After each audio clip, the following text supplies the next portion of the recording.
Sumy we Tiranie. Turecki tyj, baklawa.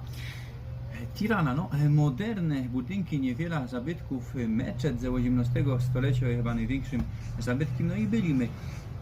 No i nie kontrolują aż tak, bez baby też, godą bez nakrycia włażą, na jedna baba nawet trochę brzucha odsłoniętego miała i też wpuścił. No, we drugim meczecie było trzeba takie łone oblec, to Weronika oblekała.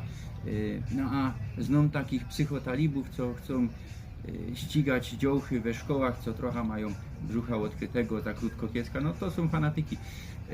Widzicie, tu nawet w meczetach w Albanii są bardziej liberalni do turystów. No, co do prawosławnego kościoła, no to też u nas pod polskim kierunkiem nikt nie śmie się knipsować.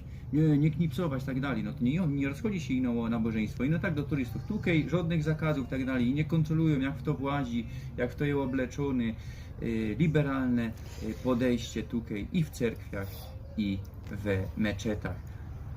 Tolerancyjo konfesyjno, no i ludzie mają takie podejście do tej religii, no takie lepsze niż u nas, mniej konserwatywne, bardziej liberalne. Enver Hoxha tutaj żył w tej chałupie. Dyktator, reskirował tu od II światowej wojny do roku 1985. Komunista, to już jak powiedział, Koreo Północno Europie, tak było Albanią, bunkry wszędzie, izolowany kraj, no i przytrzymali, wiadomo, ze sowieckim Sojusem. Stalin umrzył, potem ze Chinami.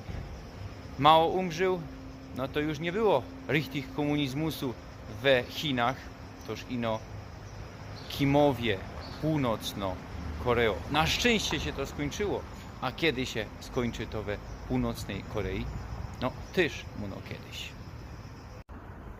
To jest ciekawe, co Albanio nie ma we Unii, no ale wszędzie są unijne fany. Tak samo było we Czarnogórze, we Bośni chyba też, już nie pamiętam. Matka Teresa z Kalkuty.